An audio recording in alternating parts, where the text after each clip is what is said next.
EVO is the most influential event in the fighting game community. EVO's champions are almost instantly cemented as the best in the world. Arslan cementing his position as the best Tekken player on the planet. Because EVO has such massive cultural capital, and the whole world is watching, the commentators of EVO are given the essential task of elevating each moment of every match to their full significance, and to do so in a way that every potential spectator can understand and appreciate. This is the hardest part about commentating EVO, and it's also the hardest part about fighting game commentary in general. Fighting game commentators have to find a way to balance their language between technical terminology and easily understood colloquial language. A perfect commentator would be able to find and keep this linguistic balance during their match analysis, their play-by-play, and while discussing the emotional flow of the match. Keeping your commentary language simple is especially worthwhile at EVO, where there's many more new or uninitiated players watching, and also because EVO's emotional stakes are exceptionally high, and so emotionally driven commentary must follow, in order to match the tone the players set. Conditioning is an incredibly important concept in fighting games. Great fighting game players can condition their opponents into making eventual mistakes by changing their course of actions only after they've conditioned the opponent to respond a certain way. If you go low 99% of the time on the opponent's wake up, then the 1% of the time that you go for the overhead almost has a 100% chance to work.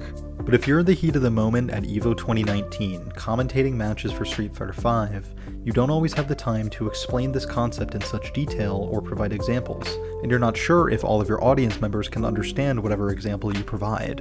In circumstances like that, you can rely instead on colloquial language and use a metaphorical analogy. And there is one metaphorical phrase in particular that fighting game commentators have been using to describe the in-game and out-of-game effects of conditioning for decades. This particular phrase is the subject of today's video. This particular phrase was especially popular at EVO 2019 in the top 8 for Street Fighter V. Gave him just enough rope to hang himself, and Big Bird took the bait. And on the offensive side, you're just giving them enough rope to hang themselves, basically. That's right. You're just saying, hey, here's a bad idea. Yeah, Would you like another bad idea? Yeah. He's giving him a little space to see if he'll hang himself with that rope. That's that whole thing about giving them enough rope to hang themselves that we talked about. It is. Oh, guess what? You are in the corner. Delayed that crouching medium punch. Again, trying to give him enough rope to hang himself. It's obviously not just Seth and James using this phrase. It persists across many different commentators through all the different fighting game sub-communities. I'm liking the gameplay from Fudo. He's just so patient. He's not trying to be explosive. He's just pretty much letting Jiwa hang himself in those situations. You all right, man? Yeah, he's definitely trying to get Shinku to hang himself in a way. Yep.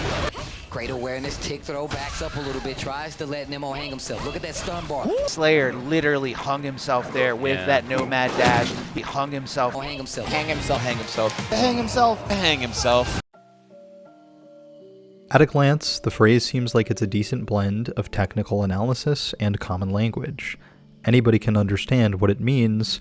The phrase quite clearly implies that one player led their opponent into doing something self-destructive. Remember that my definition of perfect commentary doesn't only state that the commentary has to be understood while having balanced language. It must have balanced language while being understood and appreciated. Even if the phrase, give them enough rope to hang themselves with, is fairly common in regular culture, it's still a suicide reference. And suicide can be a fairly uncomfortable topic for a lot of people. Street Fighter V at Evolution 2019 had hundreds of thousands of viewers across ESPN and Twitch. Given a sample size of hundreds of thousands of people for any group, it becomes certain that many of them have been affected negatively by suicide or suicidal thoughts. Now, there is certainly a self-destructive nature in fighting games. In order to play them, you have to be willing to watch your character die or get KO'd over and over and over again. But that can't be an excuse for us to use language in our commentary, which for some people will be more psychologically violent than our games are physically violent.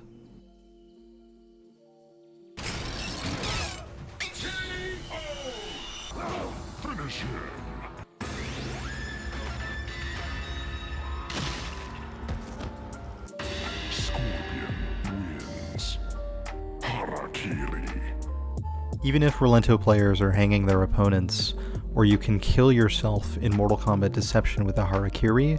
Both of these actions are actually competitive instead of self-destructive. The animation of a Harakiri is a character killing themselves, but committing a Harakiri in Mortal Kombat Deception is an innately competitive act. If the losing player inputs their Harakiri first, the winning player isn't able to do their fatality. The race to complete a complicated input in the finish him screen becomes an important competitive part of the game. Understanding the spirit and philosophy of Harakiris in Mortal Kombat provides you with a window into understanding why the phrase, "give them enough rope to hang themselves with," has no place in fighting game commentary. The phrase has no place in fighting game commentary because it deliberately misunderstands and incorrectly explains both players' actions. The phrase dismisses the rationale of the losing player and dismisses the potential conditioning done by the winning player. The only time a fighting game player has chosen to lose is when they get up in the middle of a match, pause the game, unplug their controller, and leave, rage quitting IRL. He's gonna take down Firebrand. No more X Factor for Chris G. He just got up and walked away. He walked away. He just rage quit. We got a rage quit from Chris G. And Deus Ex has made it. In contrast, and I don't think this needs to be said, but people don't accidentally hang themselves, and they aren't tricked or manipulated into doing it to themselves, like this gesture seems to imply. You're just giving them enough rope to hang themselves, basically. That's right. You're just saying, hey, here's a bad idea. Would you like another bad idea? Yeah.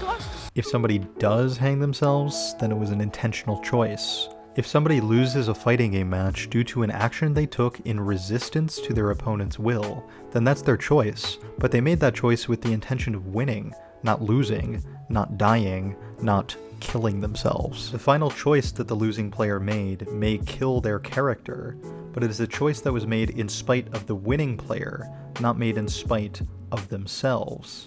In this regard, it functions just like a Harakiri in Mortal Kombat Deception. To go down swinging with whatever tool you choose or whichever you think you need always feels better than to go down passive. Fighting games are great because they let you make meaningful choices. Among the most meaningful of fighting game choices is the choice that you make when your life is on the line. You can choose to be careful and cautious or aggressive and wild.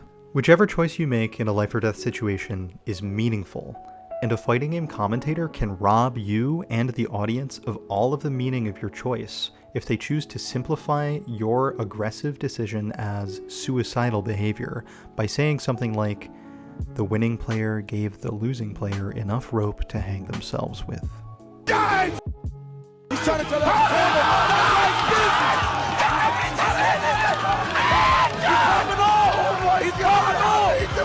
That was close. In Goichi's comeback against Leffen did not choke or make any particularly bad mistakes. Leffen's final decision was to challenge the plus frames of Goichi's Vanish attack, that teleport you see there. The Vanish attack you see here is plus on block, but it's not plus enough to frame trap into a Dragon Rush throw. So, with his life on the line, being forced to make a decision between the short-term certainty and long-term uncertainty, and a decision between aggressive and reserved, Leffen chooses to be aggressive. That aggressive decision got him killed, but it wasn't why he lost, it was when he lost. And if Leffen's challenge was successful, he would have won. A couple months later at Summit of Power, the set between Sonic Fox and Kazunoko in loser semis came down to the exact same decision.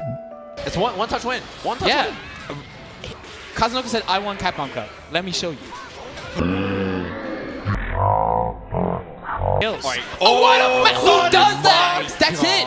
Sonic Fox is the best at rock, paper, scissors. The exact same challenge which led Leffen to his defeat led Sonic Fox to their victory over Kazunoko. Kazunoko went for Dragon Rush where Goichi went for a normal frame trap. Just moments after the match ended, Sonic Fox celebrated their final decision with pride. Kazunoko team. Oh my god. He knows. Yeah, the mash. He literally bet it on. That was an It's +2. Yes. That's +2. The celebration of this final aggressive decision continued in an unsolicited post-match interview in which Sonic Fox continued to outline their fighting game philosophy. I had to show Kazunoko I wasn't a pussy.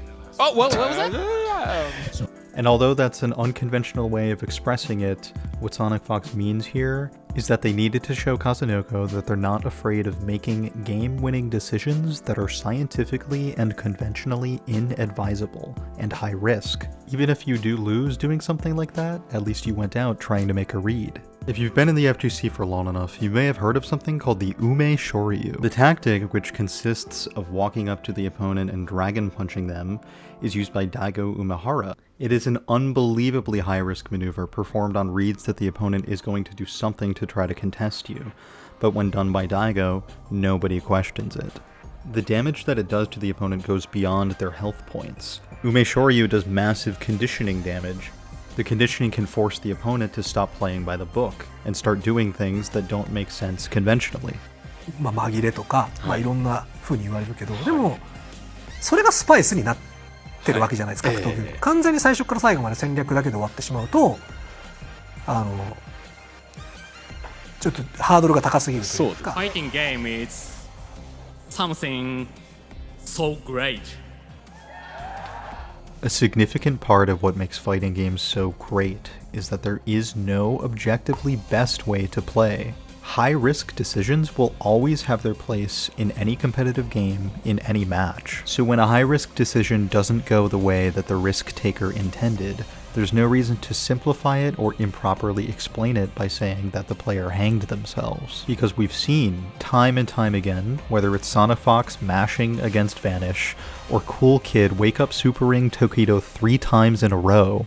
Gotta watch Critical R, and he went for it on wake up, and he tried to throw. Time to guess. Critical R chip. Oh! EXDP, no, he went for throw already. Stop! Bend the bar, huge damage. Not enough to kill. Oh, he's got him again! 3 for 3! He's got him! Cool Kid takes Tokido to loser's bracket with 3 wake-up critical arts back to back to back. That high-risk, potentially self-destructive decisions are also potential set-winning decisions. Let's review why it's bad for a commentator to say that a player can hang themselves in-game. First, the phrase is unnecessarily graphic in the way that it invokes suicidal imagery. Second, no fighting game player has ever made a decision with the intention of losing and killing their character. Even some of the most hazardous and risky decisions in the most perilous situations have paid off big for tournament champions. Third is that using the phrase removes the chance to conduct actual analysis of the match. Listen to this example from Yummy Stew. Great awareness, tick throw, backs up a little bit, tries to let Nemo hang himself. Look at that stun bar. Tasty Steve goes from analysis to saying something about hanging and then back to analysis. But the commentary could have just been analysis. It takes much longer to say tick throw, backs up a little bit, tries to let Nemo hang himself. Look at that stun bar. Compared to saying something like tries to shimmy Nemo for the stun and the kill. This is the problem with explaining certain mind games through hanging language. No matter where you use the hanging language in your commentary, it is always used in place of actual informative analysis. The way I commentated it earlier as an example was quicker and more informative, but if you wanted to get extra nerdy about it and really explain what was going on to a lower level player, then you could say that Mago was trying to convince Nemo to press throw tech and extend a hurt box for a potential whiff punish. The commentary lines about rope or hanging are always a way of closing books on analysis instead of writing new chapters, which is what I think the commentator should be doing. When a fighting game commentator uses the classic rope and hanging line to discuss an action with self-destructive implications, the consequences of the action are prioritized over discussing the nuances of the action itself. When the commentators discuss nuances behind a player's decision-making, we learn more about the players and the game during the match itself. Through that learning, we can better anticipate how the player's decision-making may change through the set, or how they'll respond to each other, and that makes the set more exciting. It is the task of fighting game commentators to elevate every moment to its full potential, and we can do that at an emotional and intellectual level. So when we use the rope or hanging analogies, we're just getting in our own way and potentially rubbing people the wrong way with violent language. Ethically, it's never enough to just point out the problem. One should also try to provide a solution. That's why I've prepared about 3 straight minutes of alternative phrases to the hanging allegory. So pick your favorite phrase and join me in 2020 where we'll be improving FGC commentary by leaving counterproductive, unnecessarily negative traditional phrases behind. Giving them enough rope to hang themselves with, making them bleed their own blood, convincing them to make a fatal mistake, conditioning the opponent into a grave error, planting the seeds of an invasive species in the fertile soil of the losing player's mind, swaying them away from their better judgment, baiting with the intention of punishing, arming a trap for them to trigger, grooming them for their execution, making them play themselves into checkmate, giving them the opportunity to make a potentially fatal mistake, training them to respond incorrectly, teaching them to throw their tournament life away, unlocking the trap door at their bedside, guiding them down a path to destruction, laying the landmines for later, arming the time bomb and giving them the sensitive detonator, giving them room to fail, tying their shoes together before the race, raising their hurdle a bit too high, replacing their vaulting pole with a paper substitute, caging them in tripwires, burning down the corn maze that the winning player got them lost in, catching them in the cat's cradle, ordering them to commit friendly fire on their own life bar, playing them like a fiddle and then smashing the fiddle to pieces, charging them one final overdraft fee on an indebted bank account, draining the pool before they dive in, cutting the rope bridge as they crawl across, leading them into a pit of quicksand, removing the railing from their stairwell, bringing the jaws of death to their car wreck, igniting their gasoline-soaked slip and slide, inviting them to take a smoke break during the gas leak, buying them tickets for a wingless airplane that they willingly board, boarding a train without rails, poking holes in their boat before waving them off to sea, beckoning them into a whirlpool, dumping water on the opponent's oil fire, taking them skiing during avalanche season, convincing them to register for Video X games, having them sign a contract with an unknown esports organization, manipulating their in-game anxieties, becoming the fall guy in the winning player's pyramid scheme, swapping their chemicals before the chem lab assignment, selling them gallons of expired milk, taking them ice skating when the temperature is above freezing, instructing them to microwave their life bar as it's still wrapped in aluminum foil, nourishing their worst impulses, opening up their fuel cap before their morning drive to work, putting vinegar in the parched player's water bottle, claiming the insurance payout on their collapsed house of sticks in the currency of HP, turning their desperation into disappointment, digging them a grave ditch before their last-ditch effort gets them killed, forging the signature on the losing player's will, which includes a transferal of their tournament life onto the winning player, referring them to the dictionary definition of predictable before smacking them with the book, returning to the library the well-read book on the losing player, attracting them to their undoing like a moth to a flame, illuminating their path towards darkness, getting them to invest in cryptocurrency, making them pay dearly. This has been a Monkey Business video essay. Thank you very much for listening to this point, and have a wonderful day.